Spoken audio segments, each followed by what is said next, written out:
నమస్కారం, వార్తలకు స్వాగతం. ముందుగా ముఖ్యాంశాలు. ఆగ్నేయ బంగాళాఖాతంలో తీవ్ర అల్పపీడనం రేపటికి వాయుగుండంగా మారే అవకాశం ఉన్నట్లు వాతావరణ శాఖ వెల్లడి.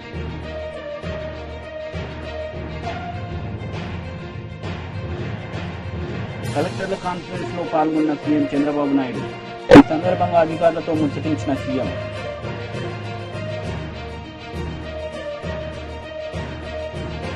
ప్రకాశం జిల్లా స్థానిక ప్రతినిధులతో మాజీ సీఎం జగన్ సమావేశం.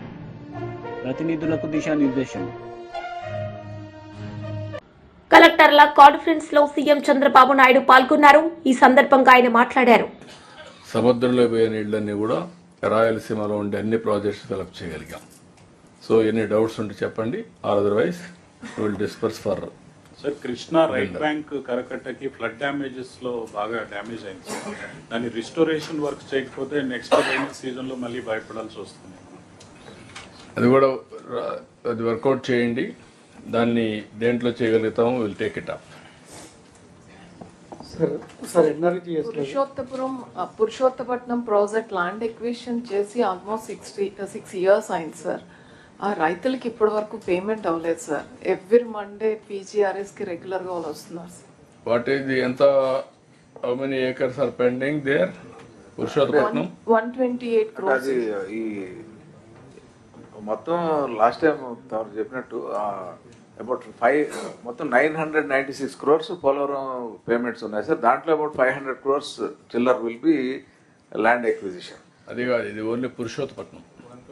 అంటే 128 crores. పురుషోత్తపట్నం మనం పెట్టింది సెపరేట్ ఇరిగేషన్. అది పురుషోత్తపట్నం లిఫ్ట్ ఇది సార్. అలానే ఇప్పుడు చూపించిన ప్రయారిటీ ప్రాజెక్ట్ లో చింతలపూడి ఒకటి ఉంది సార్. అది దాంట్లో కూడా 86 acres ల్యాండ్ ఎక్విజిషన్ అయింది సార్. అవార్డ్ కూడా పాస్ అయింది. Payments are due sir. అది కూడా కొంచెం ప్రాబ్లం ఉందమ్మా. దాంట్లో ఎంతవరకు చేయగలుగుతామో అవి చూసి, ఎందుకంటే ఎన్విరాన్మెంటల్ ప్రాబ్లం కూడా ఉంది దాంట్లో. అది కూడా ఒకసారి తీసుకోండి. మనం అనుకున్న స్కీమ్లో ఏ విధంగా కంప్లీట్ చేయగలుగుతాం వర్కౌట్ చేద్దాం. సార్, మనకి ట్రెడిషనల్ లష్కర్ సిస్టమ్ కంప్లీట్ గా లష్కర్లు లేదు సార్ ఇప్పుడు. సో అది లేకపోవడం వల్ల మనకి టైలెండ్ లో ఉన్న వాళ్ళకి నీళ్లు రావట్లేదు. దానికి ఏదైనా ఒక ప్రత్యామ్నాయం మనం ఆలోచించి చేసుకోవాల్సి ఉంది సార్. ఇప్పుడు నిన్న మొన్న నేను చూసాను, మీరు కలెక్టర్స్ అందరూ ఉన్నారు. లిఫ్ట్ ఇరిగేషన్ ప్రాజెక్ట్స్ ఉన్నాయి. నేను వచ్చినప్పుడు ఎప్పటికప్పుడు మళ్ళీ లిఫ్ట్ ఇరిగేషన్ ప్రాజెక్ట్స్ అన్నీ కూడా మళ్ళీ రివైవ్ చేసేవాళ్ళం. మళ్ళీ లాస్ట్ టైం వస్తే అన్ని డీఫంక్ట్ అయితే రివైవ్ చేసాం.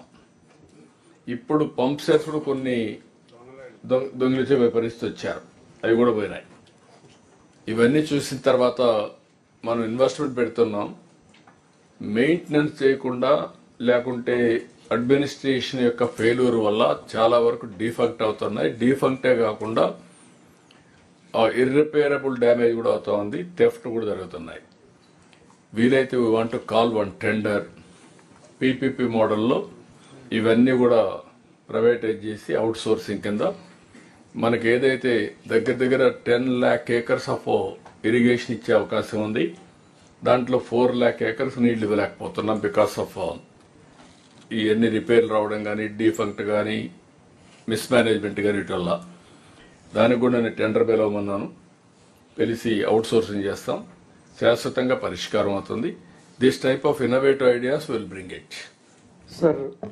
సార్ ఇరిగేషన్లో సార్ O&M వర్క్స్ మనం జనరల్గా సార్ ఏప్రిల్లో వీళ్ళు అసర్టైన్ చేసేసి ఏప్రిల్లో పంపించిన తర్వాత శాంక్షన్ వచ్చేసరికి జూన్ అయిపోతుంది సార్. టెండర్లు అయ్యేసరికి అప్పుడే వాటర్ వచ్చేస్తుంది సార్. దానివల్ల O&M వర్క్స్ అలాంటివి ఉండవు.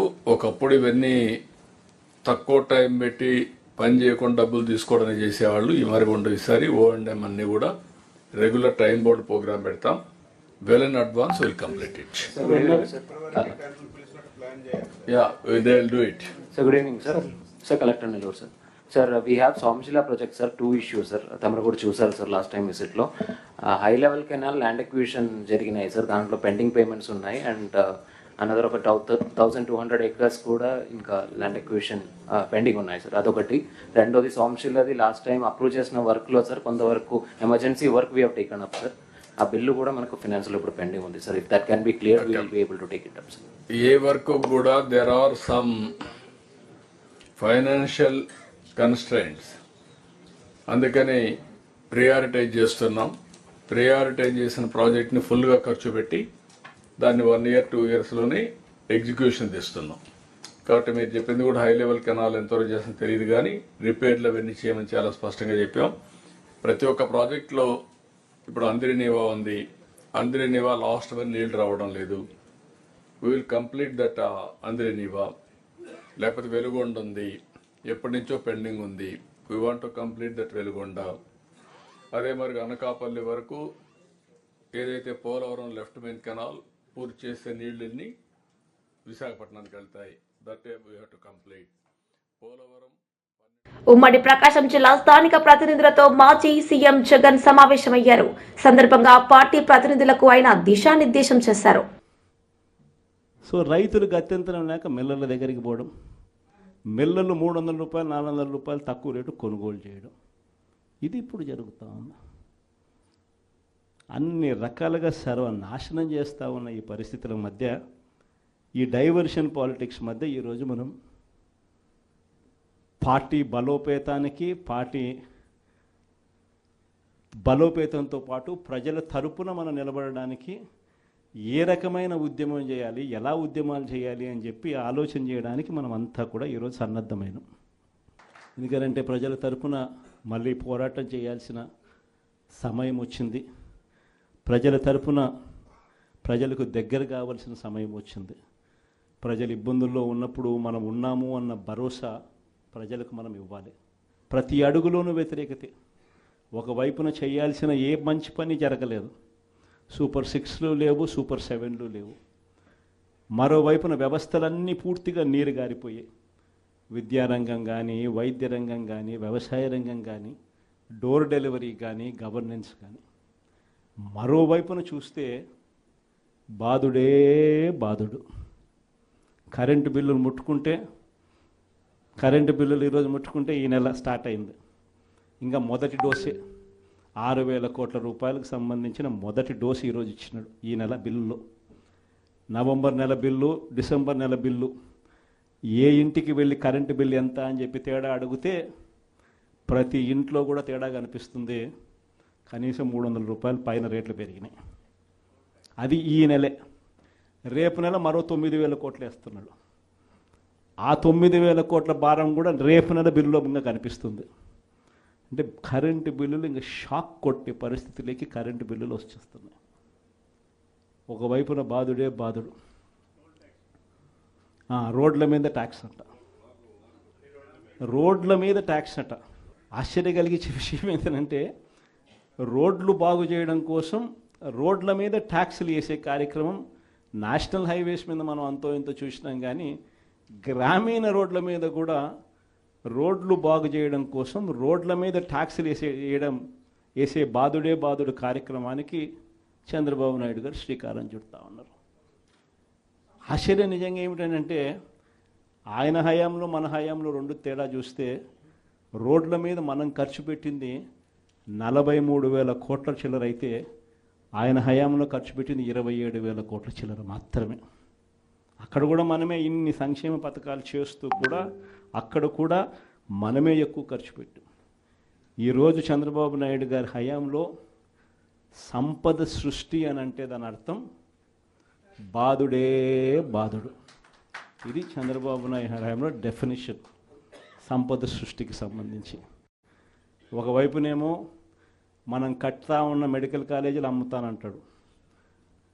మరోవైపున మనం కడతా ఉన్న పోర్టులు, ఎందుకు మీ రామాయపట్నం పోర్టు దశాబ్దాలుగా చూస్తూ ఉన్నాం. ఎవడన్నా పోర్టు కట్టాడా? ఈరోజు ఆ పోర్టు దాదాపుగా పూర్తిగా వస్తూ ఉంది. దాదాపుగా పోర్టు పూర్తిగా వస్తూ ఉంది. సముద్రంలో నుంచి షిప్ కూడా తీసుకొని రావచ్చు. అప్పుడే మన ఎన్నికల అయిపోయే టయానికే ఒక బర్త అయిపోయింది. ఇప్పుడు దాదాపుగా రెండో బర్త కూడా పూర్తయిపోస్తూ ఉంది. ఇలాంటి పోర్టులు రాష్ట్రం మొత్తం మీద మనం రాకమునుపు 4 ప్రదేశాలలో 6 పోర్టులు కడతా ఉంటే, మన 5 ఏళ్లలోనే మనము మరో 4 పోర్టులు కట్టడానికి శ్రీకారం చుట్టాం. అవన్నీ ఇప్పుడు అమ్ముతాడట చెనిక్కాయలకు, బెల్లాలకి. ఈ పోర్టులు కూడా అంతే, ఈ మెడికల్ కాలేజీలు కూడా అంతే. ఇది సంపద సృష్టి అని అంటారు. ఇవన్నీ పోర్ట్లు ఉంటే ఈ పోర్ట్ల వల్ల ఉద్యోగాలు వస్తాయి, ఈ పోర్ట్ల వల్ల రాష్ట్ర ప్రభుత్వానికి అదనపు ఆదాయాలు పెరుగుతాయి. దీన్ని సంపద సృష్టి అంటారు. ఇదే పోర్టు ఈరోజు కట్టడానికి 4,000 కోట్లు అవుతుందని అనుకుంటే ఇదే పోర్టు ఇంకొక 10 ఏళ్లలో ఇదే పోర్టు కట్టడానికి 4,000 కాదు, కావాల్సింది 10,000 కోట్లు కావాల్సి వస్తుంది. అందుకే దీనిని సంపద సృష్టి అని అంటారు. పద్ధతి ప్రకారం అమ్మే కార్యక్రమాలు పెట్టినాడు తన దగ్గర వాళ్ళకి అందరికీ కూడా. ఇవన్నీ కూడా జరుగుతూ ఉన్నాయి. కాబట్టి మనందరినీ కూడా నేను కోరేది ఏంటంటే అందరూ ఇక పోరుబాట పట్టాల్సిందే. మనం నేను వచ్చి వెలుగొండ ప్రాజెక్ట్ పూర్తి అయిపోయింది. 2 టన్నులలో నేను ప్రయాణం చేసి ఈ పక్క నుంచి ఆ పక్కకు 2 టన్నులు పూర్తి అయిపోయినట్టుగా జాతికి కూడా అంకితం కూడా చేశాం. 2 టన్నులు పూర్తి అయిపోయినాయి. నల్లమల సాగర్ ప్రాజెక్టు రిజర్వాయర్ కూడా అయిపోయింది. 1,00,000 ఎకరాలకు నీళ్లు అందించగలిగిన మెయిన్ కెనాల్స్ కూడా అయిపోయింది. కేవలం మిగిలిపోయింది ఏమిటనంటే R&R కింద డబ్బులు ఇవ్వడం. ఆ R&R కింద ఆ రిజర్వాయర్కి సంబంధించి 1,200 కోట్ల రూపాయలు డబ్బు ఇస్తే ఆగ్నేయ బంగాళాఖాతంలో తీవ్ర అల్పపీడనం ఏర్పడింది. రేపటికి వాయుగుండంగా మారే అవకాశం ఉన్నట్లు వాతావరణ శాఖ తెలిపింది. శ్రీలంక, తమిళనాడు తీరాల వైపు పయనం, రాయలసీమ, దక్షిణ కోస్తాకు భారీ వర్ష సూచన ఉన్నట్లు సమాచారం. ప్రతి కుటుంబంలోనూ గొడవలు ఉంటాయని, వీటిని సంచలనం చేయవద్దని మంచు విష్ణు విజ్ఞప్తి చేశారు. తన తల్లిదండ్రులు 2 ఆసుపత్రిలో ఉన్నారని ఆవేదన వ్యక్తం చేశారు. తమ కుటుంబంలో ఇలాంటి పరిస్థితి వస్తుందని ఎప్పుడూ ఊహించలేదని చెప్పారు. మీడియాపై జరిగిన ఘటన దురదృష్టకరమని మంచు విష్ణు వ్యాఖ్యానించారు.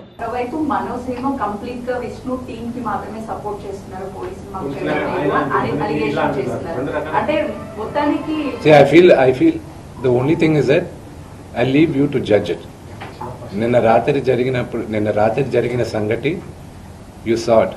మీ ఇళ్ళకి వచ్చి ఎవరైనా ఒక 20 మంది వచ్చి మీ గేట్లు పగలగొట్టి లోపల తండ్రి కూర్చొని ఉంటే తండ్రిపైకి వెళ్తారా అనే క్వశ్చన్ మీకే వదులుతున్నా.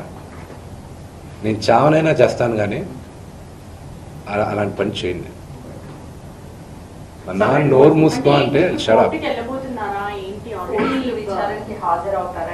నేను కంపల్సరీ చెప్పాను కదండి, కమిషనర్ గారికి నేను రెస్పెక్ట్ ఇస్తాను. I give respect to the chair and I'll go.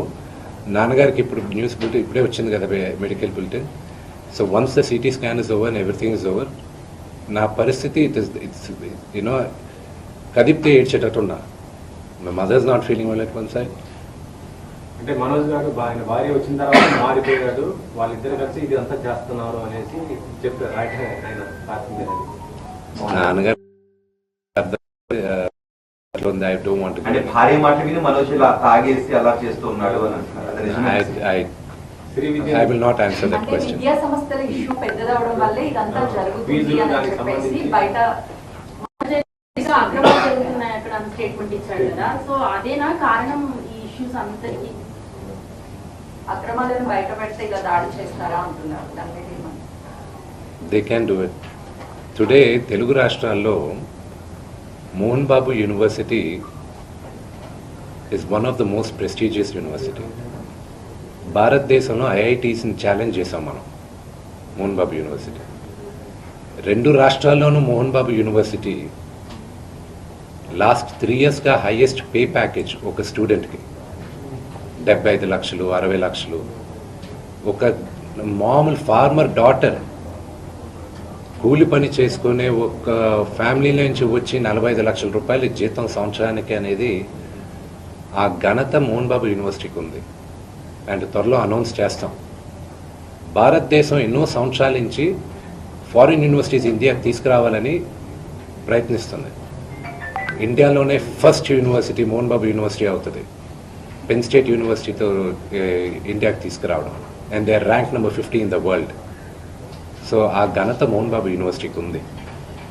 And of course we are governed by laws, everything. It's an open book, you know they can come.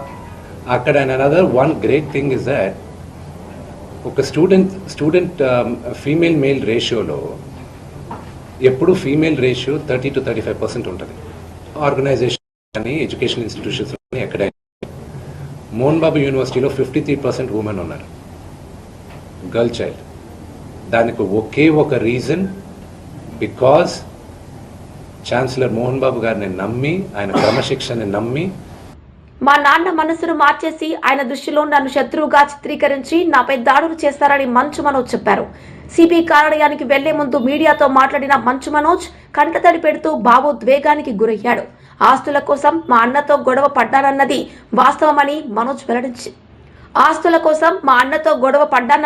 అవాస్తవమని Manoj వెల్లడించారు. నేను ఎవరిపైన దాడి చేయలేదని, ఏదైనా ఉంటే సీసీ కెమెరాలు బయట పెట్టాలన్నారు. నేను ఆస్తి కోసమో డబ్బు కోసమో ఈ పోరాటం చేయట్లేదు. ఎందుకంటే ఇది పోరాటం కూడా కాదు, ఇది ఆత్మగౌరవానికి సంబంధించింది, నా భార్య పిల్లల సేఫ్టీకి సంబంధించింది. ఇది నాతో ఒక మగాడిగా నాతో డైరెక్ట్గా వచ్చి నాతో ఏం చేసినా పర్వాలేదు. నా భార్య పేరు ఇంక్లూడ్ చేయడం, నన్ను తొక్కేదానికి, నా 7 నెలల పాపని ఇంక్లూడ్ చేయడం, నా బిడ్డల ఇంట్లో ఉండగానే అలా బిహేవ్ చేయడం కరెక్ట్ కాదు. ఈరోజు పోలీస్ దగ్గరికి నేను వెళ్ళి ప్రొటెక్షన్ అడిగాను. నేను మొన్న వచ్చి అడిగినప్పుడు మీకు అన్ని ఎవిడెన్స్లు ఇస్తాను, ఎస్ఐ గారు ఇక్కడి నుంచి వచ్చి నేను ఇస్తాను సార్ ప్రొటెక్షన్ చూపించాను, బౌన్సర్లు అందరూ అక్కడికి దాక్కున్నారని చూపించాను. అది కొంచెం చూసి ఓకే సార్ మీరు ధైర్యంగా ఉండండి, మేము ఎక్కడికి వెళ్ళట్లేదని చెప్పి మాట్లాడి పారిపోయారు. ఇప్పుడు కానిస్టేబుల్స్ వచ్చి అందరినీ, నా మనుషులందరినీ భయపించి ఇప్పుడు వాళ్ళ పేర్లు తీసుకొని బెదరగొట్టి మా మనుషులు పంపించేసి వేరే బాడీ గార్డ్ లోపల పంపించున్నారు సార్. ఏం జరిగిందండి అసలు? జరగదు కాదు సార్. ఫస్ట్ డిపార్ట్మెంట్ ఎందుకు వన్ సైడ్ తీసుకుంటున్నారు? కంప్లైంట్ తీసుకున్న తర్వాత వాళ్ళకి ఏ అధికారం ఉంది? నా ప్రొటెక్ట్ చేసే మనుషులు పంపించేదానికి అధికారం ఏముంది? ప్రపంచంలో నా అందరినీ కలుస్తాను సార్, బయలుదేరుతాను. సీసీటీవీ కెమెరాలు తెప్పిండి సార్. నేను కిరణ్ని, విజయ్ని ఇమ్మీడియట్గా తీసుకొని యాక్షన్ తీసుకోండి, వాళ్ళే దొంగతనం చేశారని చెప్పాను. ఆ కిరణ్ నిన్న మా ఇంట్లో మొన్న చెప్తే నేను చూసుకుంటా అన్నారు. నిన్న మా ఇంట్లోనే తిరిగాడు. మా ఇంట్లోనే తిరిగి మా నానీస్ని బెదిరించి ఒక అమ్మాయి పారిపోయేలాగా చేశారు నిన్న. నాకు మా నాన్న దేవుడండి. ఈ రోజైతే ఏదైతే చూస్తున్నారో మా నాన్నని, ఇది మా నాన్న కాదండి.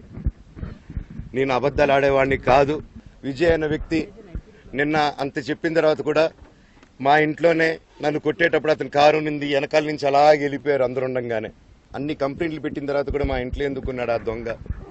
మా నాన్న మీ షోల్డర్ మీద గన్ను పెట్టి కాలుస్తున్నారండి, క్లియర్గా కాలుస్తున్నారు. ఆయన నేను పనులు చేసుకుంటూ అన్ని రకరకాలుగా ఉన్నప్పుడు ఆయన బ్రెయిన్ వాష్ చేసుకొని నా వ్యక్తిగత జీవితంలో బయటపెట్టి నన్ను, నా వ్యక్తిగత జీవితం తప్ప అది కూడా నేనేం తప్పు చేయలేదండి. నేను ప్రేమించిన అమ్మాయిని పెళ్లి చేసుకున్నాను, అమ్మాయి కోసం పోరాడాను. దాంట్లో తప్పేంటంటే నాకు అర్థం కావట్లేదు. ఎక్కడ సైన్ పెట్టమంటే పెట్టాను, రమ్మంటే వచ్చాను, పొమ్మంటే పోయాను. ఎన్ని సినిమాలు చేయమంటే అన్ని సినిమాలు చేశాను. అన్న కంపెనీల్లో పనిచేశాను, సాంగులు చేశాను, వాళ్ళకి రికార్డింగ్లు చేశాను, ఫైట్ డైరెక్షన్లు చేశాను. ఎంతో గొడ్డులా కష్టపడాను, మనసు పూర్తిగా సంతోషంగా చేశాను. నాకు ₹1 అడిగింది లేదు, ఆశించలేదు. నేను దానికోసం నాకు కావాలి, నేను పనిచేసిన దానికి కూడా నేను అడగట్లేదు. క్యారెక్టర్ అసాసినేషను నేను చేయని దానికి చేశారు అని, నా భార్య వచ్చిన తర్వాత నేను చెడ్డోడినయ్యానని.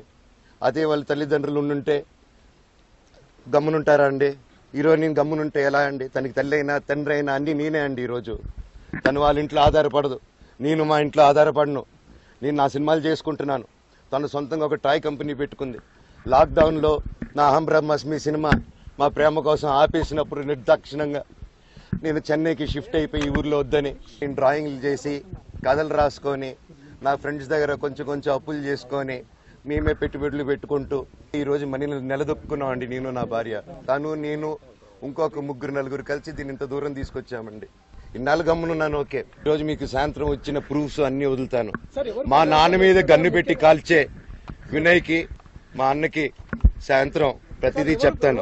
వినయ్ అని మా అన్న విష్ణు అని. మధ్యాహ్నానికి బానేసే ఎవరిని కొట్టాను సార్? నా పిల్లల్ని కొట్టానా, నా భార్యను కొట్టానా, మా అమ్మని కొట్టానా, మా నాన్నని కొట్టానా? ఇవన్నీ నీ మధ్యాహ్నం బ్యాలెన్సే అందరినీ కొడుతున్నాను, పొన్నాలు కొడుతుంటే సీసీటీవీలు తెప్పిండి సార్. అది దొంగతనం చేసింది నేను కాదు సార్, అది తెప్పిండి సార్ అంతా. మాజీ మంత్రి హరీష్ రావు మీడియా సమావేశం నిర్వహించారు. సందర్భంగా పలు అంశాలపై ఆయన మాట్లాడారు.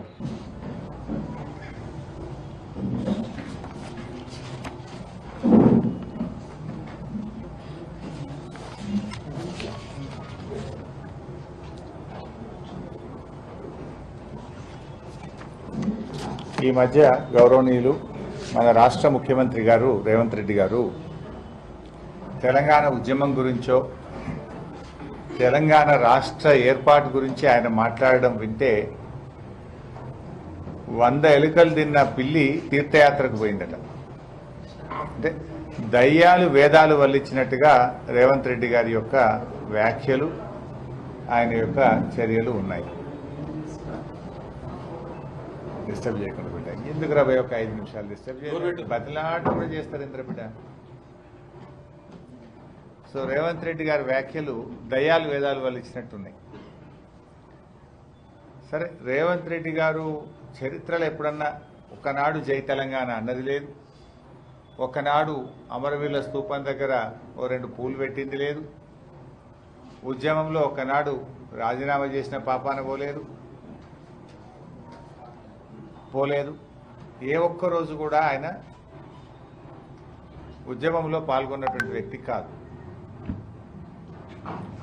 ఇవాళ ఆయన మాట్లాడే వ్యాఖ్యలు, అంటే డిసెంబర్ 9వ తేదీ తెలంగాణ ప్రకటన వచ్చిందంటే అది కేసీఆర్ గారి ఆమరణ దీక్ష ఫలితం, తెలంగాణ ప్రజల పోరాట ఫలితం. డిసెంబర్ 9, 2009 తెలంగాణ రాష్ట్ర ఏర్పాటు ప్రకటన. కానీ ఇవాళ ఎవరో దయాదాక్షిణ్యాల మీద తెలంగాణ వచ్చింది అని రేవంత్ రెడ్డి గారు మాట్లాడడం అంటే ఇది తెలంగాణ ఉద్యమకారులను అవమానించడం, తెలంగాణ అమరులను కూడా, త్యాగాలను కూడా అవమానించడమే అవుతుంది. తెలంగాణ చరిత్ర అంతా కూడా చూస్తే కాంగ్రెస్ పార్టీదంతా కూడా ద్రోహ చరిత్ర.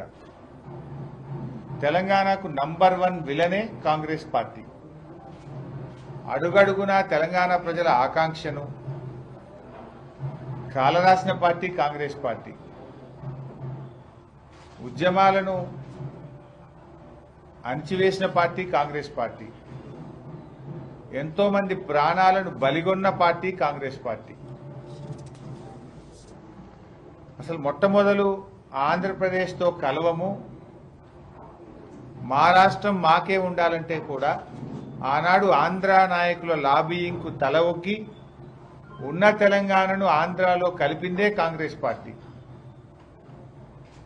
60 ఏళ్లు తెలంగాణ ప్రజలు అనుభవించిన గోస, కష్టం, జరిగిన అన్యాయానికి బాధ్యత కాంగ్రెస్ పార్టీది.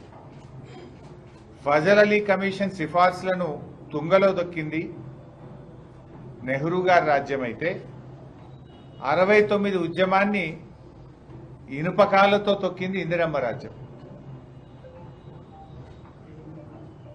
అసెంబ్లీ ముందు అమరవీరుల స్తూపం ఏదైతుందో ఆ స్తూపమే కాంగ్రెస్ జరిపిన దమనకాండకు.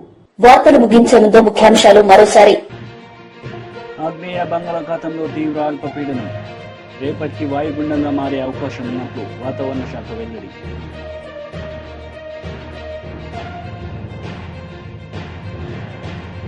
కలెక్టర్ల కాన్ఫరెన్స్ లో పాల్గొన్న సీఎం చంద్రబాబు నాయుడు. ఈ సందర్భంగా అధికారులతో ముచ్చటించిన సీఎం.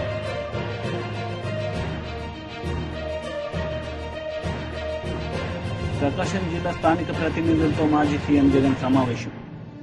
ప్రతినిధులకు దిశానిర్దేశం.